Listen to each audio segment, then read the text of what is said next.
Hello friends, welcome back to my YouTube channel. आज हम लोग हिंदी पेडागॉजी का चैप्टर सेकंड करेंगे, भाषा शिक्षण के सिद्धांत। तो आइए स्टार्ट करते हैं।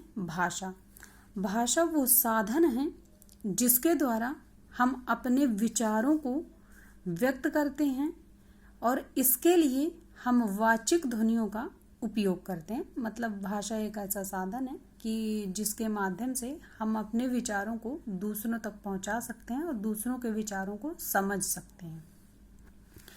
इसके लिए वाचिक ध्वनियों का प्रयोग किया जाता है। भाषा शिक्षण भाषा शिक्षण एक ऐसी प्रक्रिया है जिसमें दो चीजें बताई जाती हैं। पहला ये कि बच्चा पढ़ना लिखना कैसे सीखता है और दूसरी ये कि बच्चे को पढ़ना लिखना कैसे सिखाया जाए। तो वो प्रक्रिया है जिसके माध्यम से इस बात पर बल दिया जाता है कि बच्चा पढ़ना लिखना कैसे सीखता है तथा बच्चे को पढ़ना लिखना कैसे सिखाया जाए, जिससे वो भाषा को समझकर और आगे विभिन्न परिस्थितियों में भाषा का प्रयोग कर सके।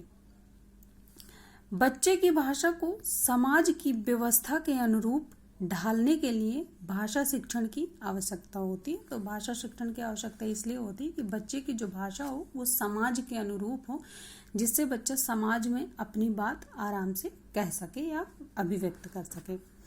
भाषा शिक्षण के उद्देश्य: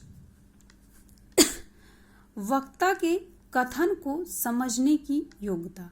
मतलब अगर व्यक्ति को या बच्चे को भाषा शिक्षण का ज्ञान हो गया है तो वक्ता जो बोलने वाला व्यक्ति है उसकी बात को उसमें समझने की योग्यता होनी चाहिए। वक्ता की बात सुनकर उसको वक्ता की बात सुनकर समझ में आनी चाहिए और वो उसको समझ सके। सेकंड है हमारा समझ के साथ पठन की योग्यता। अब जैसे पठन दो प्रकार का होता है, सस्वर पठन और मौन पठन। सस्वर पठन में क्या होता है कि तेज बोलकर पढ़ना लेकिन समझकर पढ़ना, और मौन पठन में मन ही मन पढ़ना होता है। तो क्या होता है, पठन समझ के साथ पढ़ना भी और पढ़ने के साथ साथ वो चीज़ें हमें समझ भी आनी चाहिए। तो समझ के साथ पठन की योग्यता विकसित होना व्यक्ति में। थर्ड है हमारा सुसंगत लेख। मतलब लिखावट में बच्चा होना चाहिए, लिखावट में व्याकरण का प्रयोग करना उसे आना चाहिए, विराम चिन्हों का प्रयोग करना आना चाहिए। सुसंगत लेख उसका अच्छा होना चाहिए। फोर्थ है हमारा सृजनात्मकता का विकास।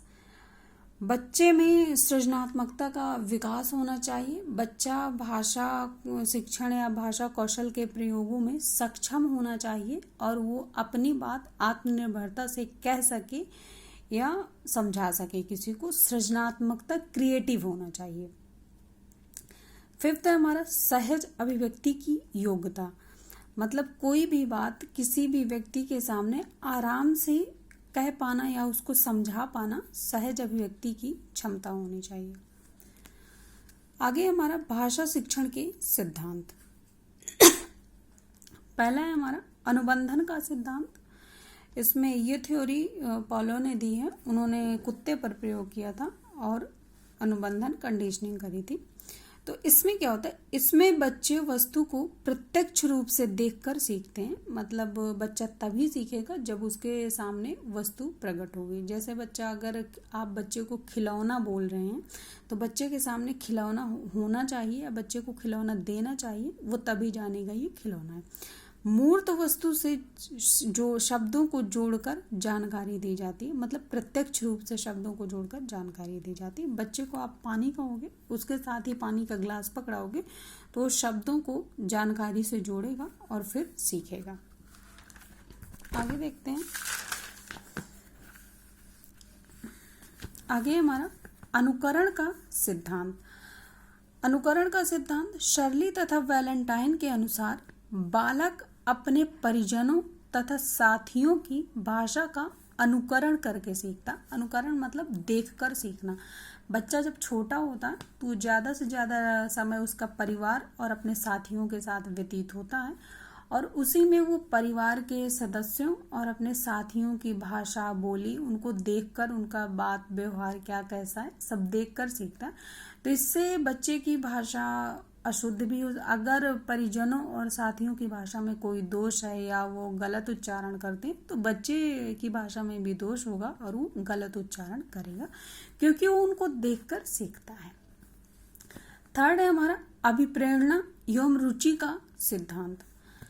पाठ्य पुस्तक और शिक्षण प्रणालियों का चुनाव बालक की रुचि के अनुसार होना चाहिए। मतलब अगर पाठ्य पुस्तक का चुनाव शिक्षक अपने हिसाब से करेगा तो बालक सीखने में रुचि नहीं लेगा, अर्थात पाठ्य पुस्तक का चुनाव बच्चे की रुचि के अनुसार होना चाहिए कि बच्चे को वो पाठ्य पुस्तक कैसी लगती है या उसके हिसाब से होनी चाहिए। भाषा सीखने के लिए निरंतर प्रेरित करना चाहिए और बच्चे को भाषा सीखने के लिए हमेशा मोटिवेट करते रहना चाहिए या प्रेरित करना चाहिए, उसको अच्छी अच्छी बुक्स वगैरह पढ़ने के लिए देना चाहिए, मोटिवेट करना। फोर्थ है हमारा अभ्यास का सिद्धांत।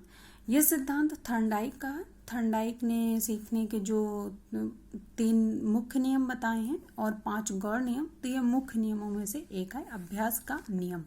मतलब कोई भी भाषा कौशल या कोई भी विषय वस्तु अगर हम सीखते हैं तो उसको समय समय पर अभ्यास करते रहना चाहिए, नहीं वो विस्मरण हो जाएगा उसका।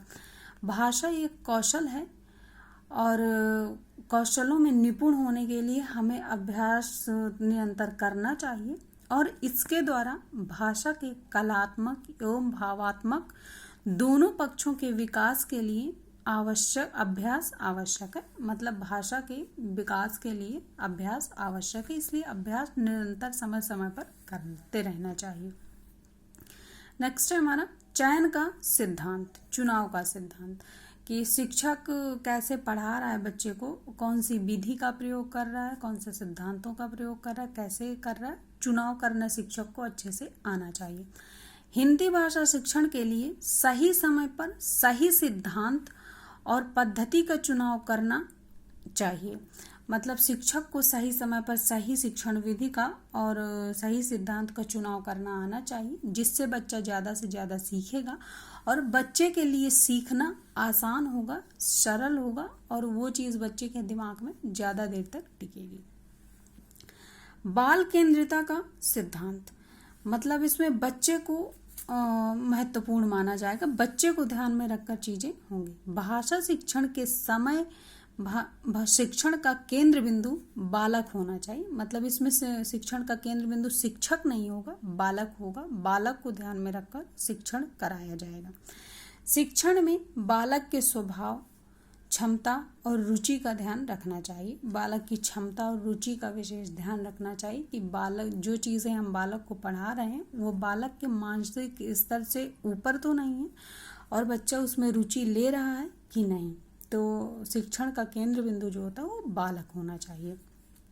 आगे हमारा मातृभाषा का सिद्धांत, विद्यार्थी को शिक्षित करते समय मातृभाषा का प्रयोग करने से वो शीघ्रता पूर्वक सीखता है।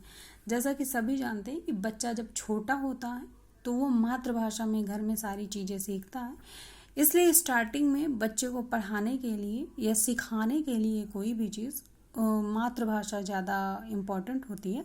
मातृभाषा में सिखाने से बच्चा ज़्यादा सीखता है और मातृभाषा में सीखी हुई चीज़ें बच्चे के दिमाग में स्थिर रहती हैं या स्थायी रहती हैं, बच्चा जल्दी भूलता नहीं है उसको।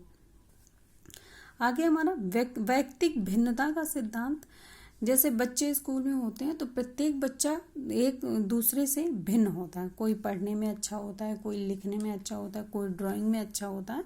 तो इसलिए शिक्षक को विभिन्न बच्चों की विभिन्नताओं का ज्ञान होना चाहिए कि बच्चा कैसा है, क्या है और इसमें क्या विभिन्नता है। उसके अनुसार ही शिक्षण सामग्री उपलब्ध करवाना चाहिए और बच्चे की मतलब समस्याओं का समाधान करना चाहिए। शिक्षक को जो मतलब शिक्षण करवाना चाहिए बच्चों की व्यक्तिगत विभिन्नता का ध्यान रखकर करना चाहिए। 9th है हमारा जीवन समन्वय का सिद्धांत। बच्चे को कोई भी चीज़ सिखाते समय जो भी हम शिक्षण सहायक सामग्री का प्रयोग करते हैं वो बच्चे के जीवन से प्रत्यक्ष रूप से संबंधित होनी चाहिए। अगर सिखाने वाली चीज़ या जो चीज़ बच्चे को सिखानी है वो बच्चे के जीवन से संबंधित है तो बच्चा वो चीज़ जल्दी सीख लेगा और उसको जल्दी समझ आएगी। आगे देखते हैं अनुपात एवं क्रम का सिद्धांत। अब भाषा के जो कौशल हैं, सुनना, बोलना, पढ़ना, लिखना, तो इनमें हमें सभी कौशलों में बराबर या निपुणता हासिल होनी चाहिए। ऐसा नहीं है कि एक कौशल में बच्चा निपुण है और 3 में वो नहीं है तो काम चल जाएगा, ऐसा नहीं। सभी कौशलों में अनुपात और क्रम बराबर होने चाहिए और बच्चे को सभी कौशलों में निपुण होना चाहिए, तभी भाषा शिक्षण में निपुण उसको माना जाएगा। 11वां है हमारा निश्चित उद्देश्य एवं पाठ्य सामग्री का सिद्धांत। जो विषय वस्तु हम बच्चे को पढ़ा रहे हैं उसका उद्देश्य निश्चित होना चाहिए और उसकी पाठ्य सामग्री भी निश्चित होनी चाहिए। उद्देश्य निश्चित होने से बच्चे को ये पता रहता है कि इस सब्जेक्ट या इस चैप्टर को पढ़ने से हमें किस उद्देश्य की प्राप्ति होगी और वो सीखने में ज़्यादा तत्पर रहेगा और ध्यान लगाकर सीखेगा। तो ये चैप्टर यहीं पे कंप्लीट होता है। अगर वीडियो आपको अच्छा लगा हो तो प्लीज़ वीडियो को लाइक एंड चैनल को सब्सक्राइब करें। Thank you so much.